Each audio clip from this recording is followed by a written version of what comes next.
በእናትሽ ተይው። አብርሃም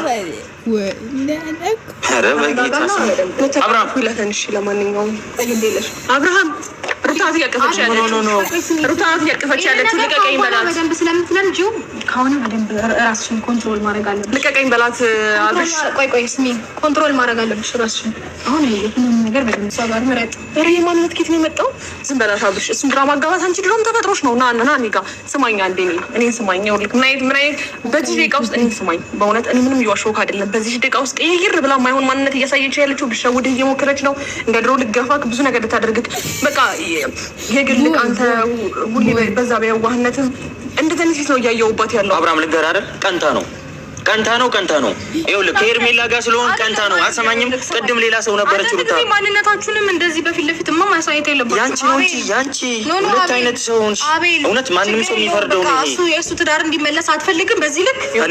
Ashama akkam jirtu hordoftootni Qiddoo Yuutuub marti keessan isiniin jecha qimamoo hojii kiyya subscribe like gochuudhaan na jajjabeessaa isiniin jedha gaa'ee viidiyoon kun jechuudha akka baay'ee isinitti tole baay'ee isin gammachiisee itti kortanii abdiidhuman qaba jechuudha ani baay'eedhuman itti gammadee jechuudha viidiyoo sana ennaa jechuudha kinoo akkattiidhaan jechuudha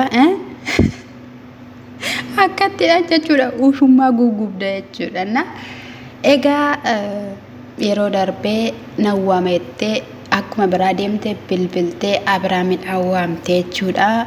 Daqiiqa 5 keessatti nan dhufa jedheera jennaani Abrahaam akka kaleessaa seete Abrahaam isa duratti miti Abrahaam geeddarameera jetteeni Ruutaatti ija babaasaa turte jechuudha. Hermeellaanii Abeelillee akkasumadha. Dhugumaani inni sammuu hin qabu gowwaadha jedheetoo jira jechuudha. Egaa eriyaan kaleessaa anaaf isatu karaa ta'ee isatu naalaatee bara gadda kootii bara dhiphina kootii kallattilee garaagaraadhaan nafaana ture. Abrahaam jechuun nama salphaa miteedhe akka mootummaa biyyaatti kan galateeffachaa ture. Har'a garuu gowwaadha moonyiidha umaayyuu hin beeku jechaadha jechuudha. Eriyaasaa kanii balaaleffachaa jiru jechuudha. Haa ta'uyyuu malee gaa'ii yeroo Abrahaam dhufutti jechuudha Ruutiyyeen jechuudha yeene habbaati jettee abbaa kiyya jettee kan ishiin haammattee ofitti qabdee jechuudha. Achi booddee jechuudha Abrahaam oolaa gabaa keessaa ta'e oolaa gabaa keessaa manama tokkorraa yoo bittanii gottottanii deemtaniitu ta'e bakkumatti oofamettidha kan inni deemu jechuudha maleedhaayi ana akka warra kanaatiin jedhu jechuudha. Toleka achi booda garaa gabba'ee wanta hin fajajee jechuudha. Gaafa inni fajajee jedhu maalidha jennaani walitti bu'umsi hin jira. Walitti bu'umsi gaa'ela keessatti waanuma jirudha. Kanaafiyyuu immoo kaleessaa dubbisteettaa na taasofteettaa itti yaadinaan jetteettaa isa kanaafiyyuu itti yaadeetoo jira. Anii fi ati daa'ima qabnaa mucaa qabnaa.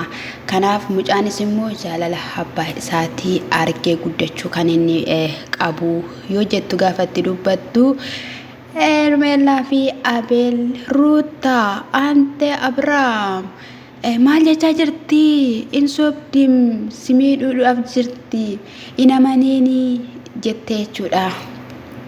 Hermeellaanii yeroo kana keessatti jechuudha garaa gabba'amtee bo'uudhaaf jettee sana booda in butattee jechuudha kottu jetteeni susukkuumuu kana jalqabdee maaltu uumame jedhe Abrahaam dingaxxeedha waan ta'eef maaltu uumame rakkoo maaltu ta'e jennaanini nuti asitti jette malee ishiin Ruutaan gaafettu lakkanatu sitti anatu kana ta'a jette ka gaafettuun maannenaani ani osoonii wantoota seera galcheeni wajjin jiraachuu barbaada gaa'ela kofaana osoon jedheera ta'ee daqiiqa tokko keessatti isiniin agarsiisan jedheeni akkasumas immoo anaa fi ishii walitti tawadaddaruu barbaaddeetoo jirti waliin dorgomsiisu jedhan sana barbaaddeetoo jirti itti bareedeetoo jetteeni sana booddee Kottu kottatti ofitti dadhabamtee booddee jennaani kottu sittiin himaa na hamanii waaqayyoo itti kakachuu jalqabdee ka fudhatte narraa jettee jechuudha. Garuu Ruutaan jechuudha akkamitti agarsiisuu akka dandeessu maal gochuu akka dandeessu jechuudha. Hanga ishii barsiisuudhaaf hidhaarra kanatu si mala jettee coggaarra ishee qaxxe gootee gubdee jechuudha. Haata malee gaa'innaanii nuti kan walii galee akkasittidha. Maaliif isisteennanii yoon isise maalii akka inni tortoruyyuu gochuu nan danda'a jettee sanaan otoo haasawaa jirnu nawwaama gara kootti deeffachuu nan danda'a kan ishiin jettee. Kanaaf iyyuuti jettan gaafa ishiin jettuuni isheen seennaanii bakka maal akka nuti waliin jiraannu barbaaddu akka nuti wantoota sirreeffannee toora galfannee jiraannu barbaaddu maalidha jetteeni jennaan kaleessaanii kutaatti ciisichaatti si waamee waan baay'ee seen jennaanii lakkinaan jettee maaliif jireenya koo irratti taphachaa jirtu jireenya koo irratti maaliif akka hundumaa gochuu dandeessan gaafa Abrahaam jedhuuni jireenya keewwama tokkoyyuu wanti goonee hin jiru bakka immoo itti yaade sirreessira waan ta'eef waliin jiraanna jetteeni jechuudha mucaan machaa jechuudha.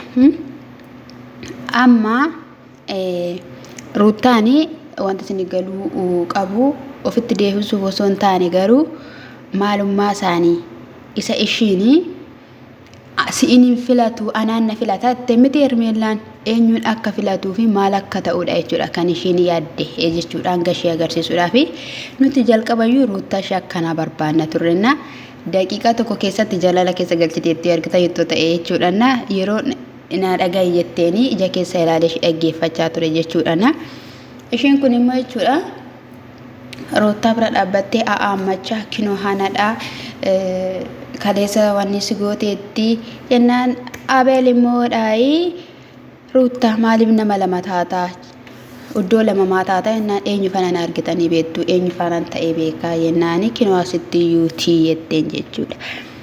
Achi booda hiriyoota si duuba jiranii eessatti akka si oofaa jiran maal gochaa akka jiranii asumarraa kaasteeyyuu hubachuu dandeessa jetteen ittimte gaafa ittimteeni jettu jechuudha.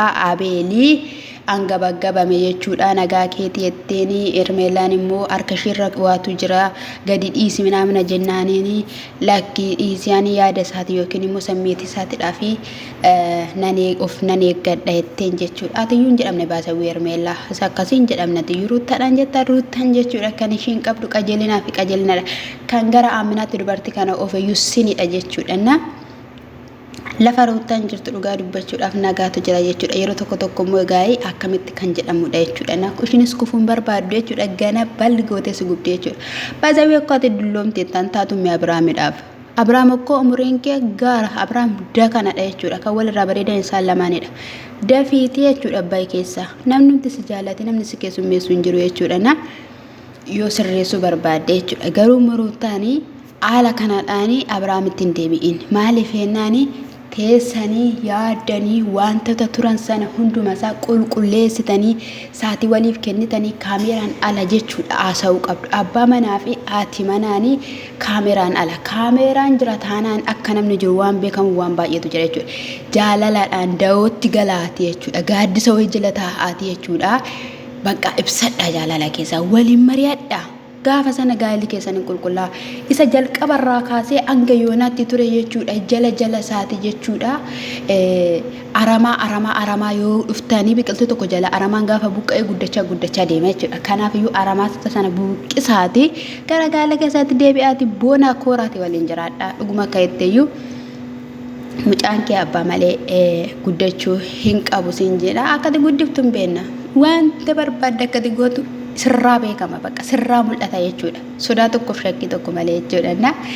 Sana booda egaa aboon jechuudha gara cabalaa geessi namaaraa ta'e gowwaa jechuudha.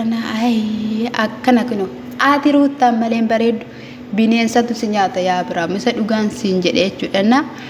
Akkati fajajjee akkati oolaa taate akkati gowwaa taate isaaniyyuu dubbachuu qofa yoo son taane sirraayyuu mul'achaa jira waan ta'eef jechuudha. Dhuma gubbaarratti lachan keessan iyyuu hin barbaadu jedhee egaa nan qabiinaa jedhee jechuudha.